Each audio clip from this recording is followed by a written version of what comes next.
Halo guys, jadi hari ini aku bakal kasih tutorial atau aplikasi yang aku pakai buat catat masa subur atau masa menstruasi aku. Jadi ini catatan penting banget karena kita sebagai cewek tuh harus punya catatan gimana kita siklus bulanannya, apakah nanti lancar atau terhambat atau ada kendala apapun. Jadi ketika nanti ada gejala-gejala yang berbahaya, kita udah tahu nih gitu. Nah, langsung aja yang pertama kita bisa langsung cari di App Store atau di Play Store. Nama aplikasinya Flow. Ya, langsung di download aja ini karena aku udah punya ini kalender menstruasi ya, jadi aku langsung buka. Nah, nanti tampilan pertama tuh akan muncul kalender kayak gini. Jadi nanti muncul kalender kayak gini, kalian langsung klik aja di kalender yang atas ini sebelah bulan. Kalian langsung input aja nih tanggal menstruasi kalian. Jadi contoh misalnya Agustus ya, bisa ada tulisan edit tanggal haid, jadi ini bisa tinggal diklik lalu diedit aja kalian menstruasinya kapan gitu. Jadi kalian misal udah pernah nyatet nih bulan-bulan sebelumnya, kalian langsung input nih tanggal-tanggalnya, kayak misalnya aku input tanggal 11 Juni, Juli tanggal 11 juga, Agustus tanggal 11, September tanggal 11, nih udah aku input karena ini udah terjadi ya. Nah, kalau misal buat kalian yang bulan-bulan kemarin belum pernah catat, misal contoh bulan ini bulan Oktober ya, Oktober kalian belum menstruasi nih, kalian bisa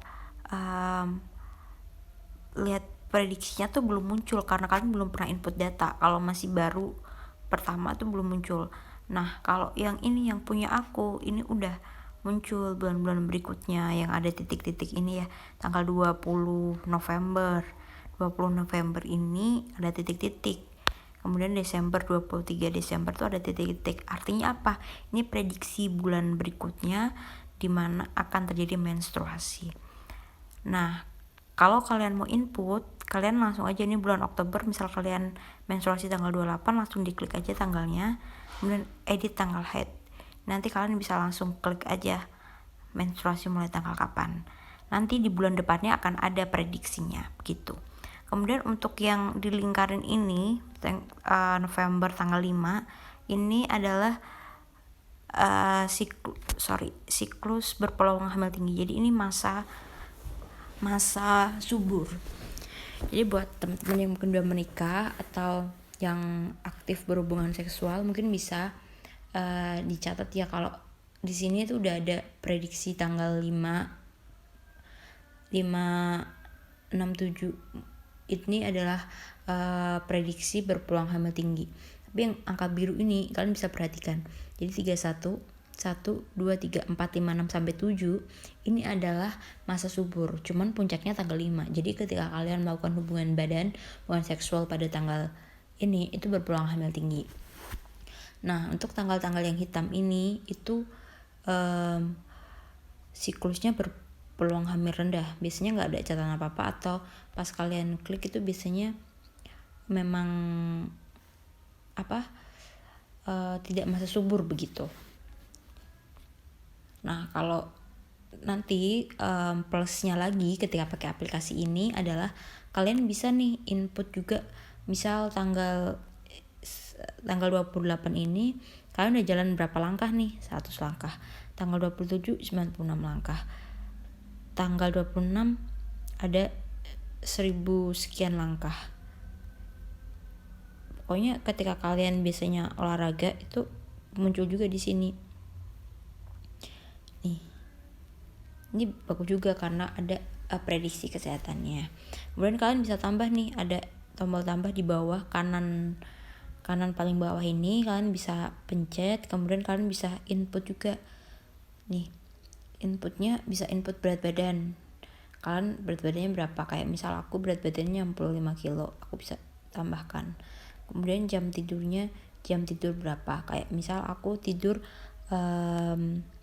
dari jam 10 malam sampai aku bangun itu subuh jam 5. Jadi aku tulis di sini. Oke, bisa simpan. Kemudian minum air. Aku minum air tuh biasanya sehari itu 2,5 liter. Ya aku tulis nih, udah kayak begini. Kemudian kalian bisa catat juga misalnya tanggal gairah seks tinggi, tanggal masturbasi, tanggal hubungan intim gitu. Atau kalian juga bisa tambahkan suasana hati. Misalnya tanggal 24 Oktober kalian merasa gembira atau sedih atau terganggu moodnya. Next juga kalian bisa ada terapin gejala. Kayak misal kita 3-4 hari mungkin ketika PMS, premenstruasi, pokoknya masa sebelum menstruasi kan kadang kita mengalami gejala.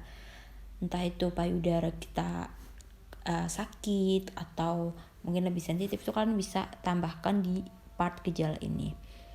Bisa juga ada sekresi vagina, misalnya kalian merasa keputihan sebelum menstruasi atau sudah menstruasi, atau ada bercak atau berair dan sebagainya, itu kalian bisa nambahkan di sini. Nah, gunanya ini untuk apa?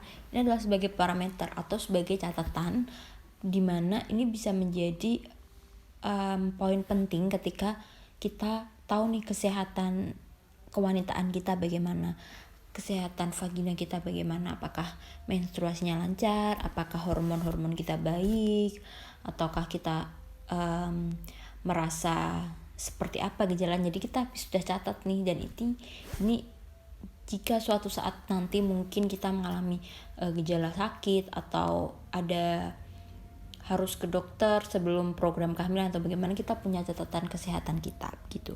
Ini bisa kita terapkan gejala. Ini akan meningkatkan prediksi siklus, dan ini mempengaruhi ini ya, prediksi siklus kita bagaimana gitu. Oke. Itu aja yang bisa aku jelasin.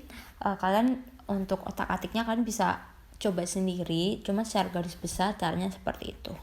Terima kasih, semoga membantu.